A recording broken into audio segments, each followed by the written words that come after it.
Greetings and salutations, everybody. My name's A Far Cry Away, and today we have a new Killing Floor 2 announcement from Tripwire Interactive. It's called What We Were Up To, heading into 2016 with Tripwire. As we here at Tripwire return back to the office after spending time with our families, friends, and our other loved ones, we are gearing up for what should be a very exciting year. This past week, and the first few days of next week, we are setting into motion our plans for the upcoming year. First, let us lay down some ground rules. Like always, everything we talk about is subject to change at any time, suddenly, and with no warning.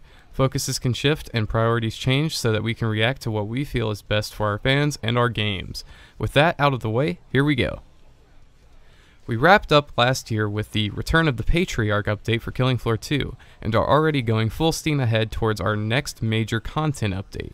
We will be talking about what that contains as we move forward, but I would also like to talk about some recent changes as well. Looking at stats and player feedback, we are looking at perks and balance with a fine eye, but it might take some time for the results of this to develop. We've also made some changes to how we plan our production pipeline to allow us to be more nimble and react to non-content additions faster.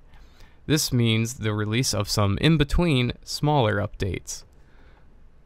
Something else that happened in late December, as developers headed home for the holidays, is that we challenged them to come up with wild, interesting ideas that were not already in our plans, and go forth and build prototypes.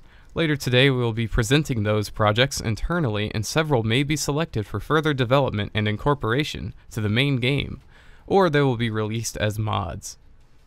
And for those of you who are fans of Red Orchestra / Rising Storm franchise, keep an eye out next week. The March to War is on, and we have news to bring you from the front. Stay tuned in for all the latest as we begin to talk about everything Rising Storm 2 Vietnam. We look forward to spending time in our games together with all of you in the new year. One could say we are so excited, we are heading for orbit. And that's the end of the update. So what we can take from this is that we're going to hopefully be getting some really cool prototype projects from internally from the Tripwire Interactive team. So that's interesting that they might be making them like mods for the game and other interesting ideas. I certainly do hope one of these ideas is some sort of new game mode. That would be intense and awesome, and it would bring a lot of variety to the game. And then also another takeaway here for Killing Floor 2 is that at the very end they say one could say we are so excited we are heading for orbit. Is there going to be like another space map in Killing Floor 2, just like there was in Killing Floor 1? So that's something to look into. So definitely keep your ears and eyes open for any sort of announcements soon of the space map that I'm just predicting is going to happen. Just think about the giblets floating around in zero gravity. I mean, that would be amazing.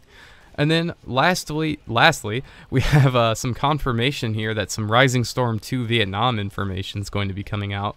And I'm a pretty big fan of the Red Orchestra series and the Rising Storm, branch of that. So seeing that the Vietnam game is actually going to have some information soon, I might actually start a series on that. Let me know if you would like to see that, because I would be really excited to cover news for Rising Storm 2, just as well as Killing Floor 2.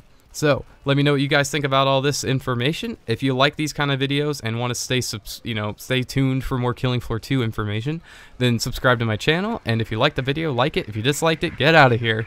Just kidding. Stay. And I'll see you guys in the next episode. Peace out, everybody.